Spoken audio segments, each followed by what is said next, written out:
O'zbek tilida biz ona deyish barobarida oyim deymiz, ha, yigitlar? Shundaymi? Shu gapni o'ylab ko'rgansizlarmi? Nima degani bu? Oyim. Onajon, siz meni osmondagi oyim deyapsiz. Rus tilida bormi?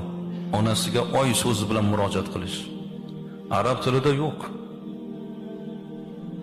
Aytinglar, bormi? Oyim deb murojaat qilamiz. Biz onasini osmondagi oyga, otasini qiblagohim deymiz, otamizni, to'g'rimi? Qiblagoh bu qayer? Ka'batulloh.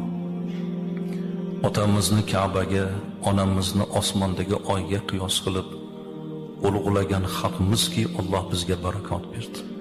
Bu yurtga o'zini rahmatini yog'dirdi. Alloh taolo o'tib ketgan ota-onalarimizni rahmat aylasin.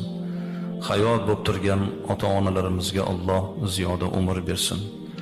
Ota-onasini ulug'lab xizmatlarni olayotgan yigitlarga Alloh izzat va darajat bersin.